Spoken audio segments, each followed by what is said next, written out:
आप सब। आपका हिंदी की कक्षा में बहुत बहुत स्वागत है। आशा है कि आपको हिंदी की कक्षा में पिछला पढ़ाया गया पाठ समझ आ गया होगा। आज हम हिंदी की कक्षा में व्याकरण का पाठ सर्वनाम करेंगे।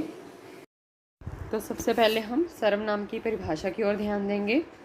जिन शब्दों का प्रयोग संज्ञा के स्थान पर किया जाता है उन्हें सर्वनाम कहते हैं। उदाहरण के तौर पर मैं, तू, आप या स्वयं, यह, वह, जो, कोई, कुछ, कौन, क्या आदि। सर्वनाम की परिभाषा जानने के बाद आइए अब हम इनके भेदों की ओर ध्यान दें। बच्चों, सर्वनाम के 6 भेद होते हैं। तो सबसे पहले है पुरुषवाचक सर्वनाम, निश्चयवाचक सर्वनाम, अनिश्चयवाचक सर्वनाम, संबंधवाचक सर्वनाम, प्रश्नवाचक सर्वनाम और लास्ट में है निजवाचक सर्वनाम। सर्वनाम के भेदों के नाम जानने के बाद आइए अब हम इन भेदों की परिभाषा और इनके उदाहरणों की ओर ध्यान दें। तो सबसे पहले है पुरुषवाचक सर्वनाम। पुरुषवाचक सर्वनाम की परिभाषा हम इस प्रकार करेंगे।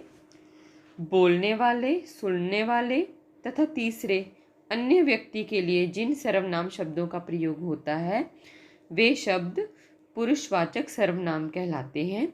जैसे कि मैं, मेरा, हम, तुम, वे, वह, उनका आदि।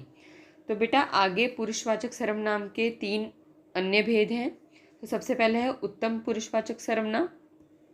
इसमें उत्तम पुरुषवाचक सर्वनाम स्वयं बोलने वाला होता है, जैसे कि मैं और हम।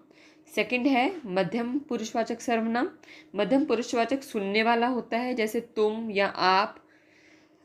थर्ड है अन्य पुरुषवाचक सर्वनाम, जिसके विषय में बात की जाए, जिसके बारे में हम बात करते हैं, जैसे कि वह और वे। तो इन भेदों को जानने के बाद चलिए हम अगले भेद की तरफ जाते हैं। अगला भेद है निश्चयवाचक सर्वनाम। निश्चयवाचक सर्वनाम की परिभाषा हम इस प्रकार करेंगे।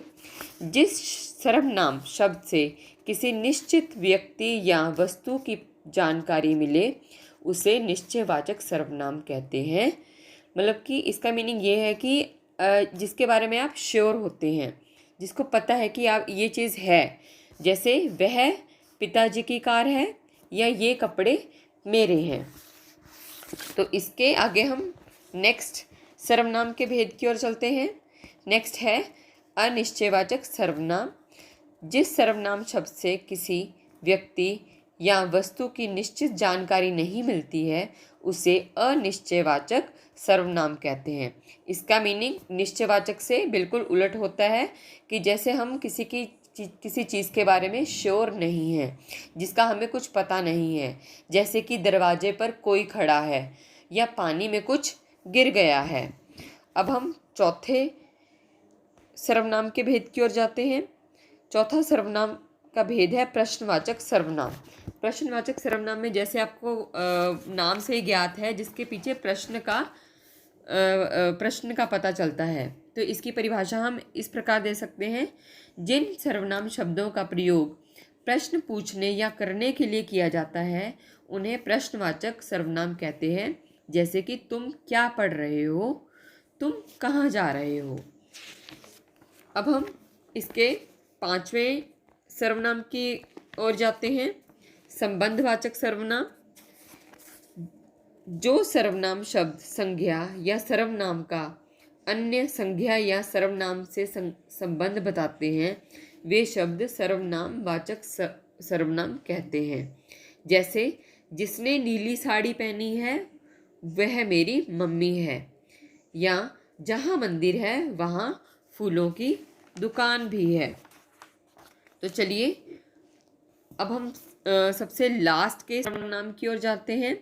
लास्ट और 6th इसका सर्वनाम है निजवाचक सर्वनाम।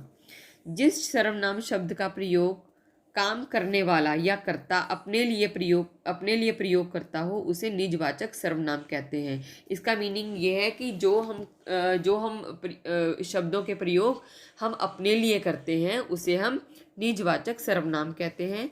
जैसे कि मैं इस प्रश्न का उत्तर स्वयं दूंगा, या मैं अपने बोतल में पानी खुद भर लूँगी। या हमें ये काम खुद करना चाहिए। Thank you Shem stars, that's all for today. You can drop your queries on the Google Classroom. Take care.